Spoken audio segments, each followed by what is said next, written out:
Hi, welcome back to Shades of Radiology. Today I am going to discuss ramp lesion.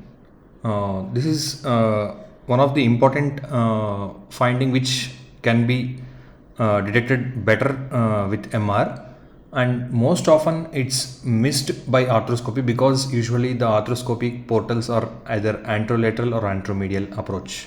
So these ramp lesions are missed, and this could be the cause for the knee pain in the post-traumatic patients. So what is ramp? Ramp, as we all know, this is called as ramp, like to for the vehicles you might be seeing a ramp like appearance. This is nothing but a ramp which is available at the parking stations and all. So this is mainly pertaining to the longitudinal, vertical or oblique peripheral tear of posterior horn of medial meniscus, not the lateral meniscus. It indicates the ramp lesion indicates it is involving the posterior horn of medial meniscus.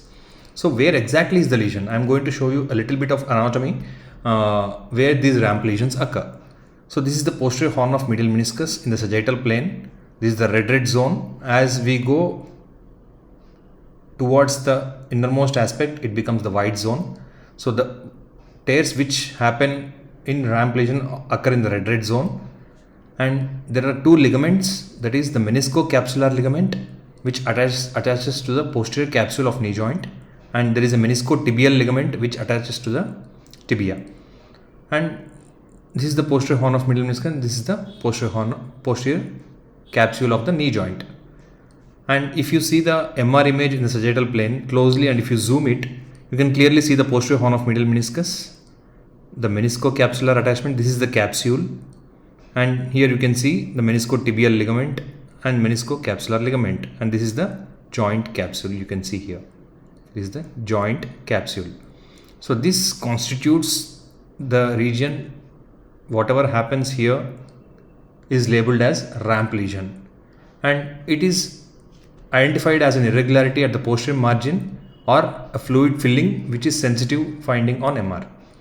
And these lesions can lead to increased anterior translation, rotatory laxity and excess knee motion. These are the clinical findings which can occur when there is a ramp lesion.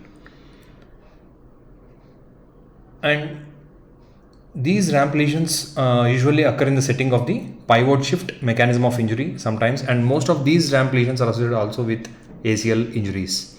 And this is one excellent classification with an excellent illustrated review which was published recently.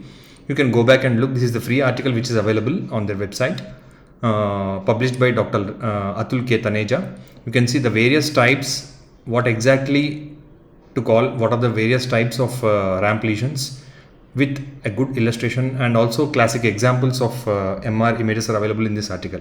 Please go back and look about this and read about these ramp lesions, and don't miss mentioning about this in the MR knee reports. Thank you all.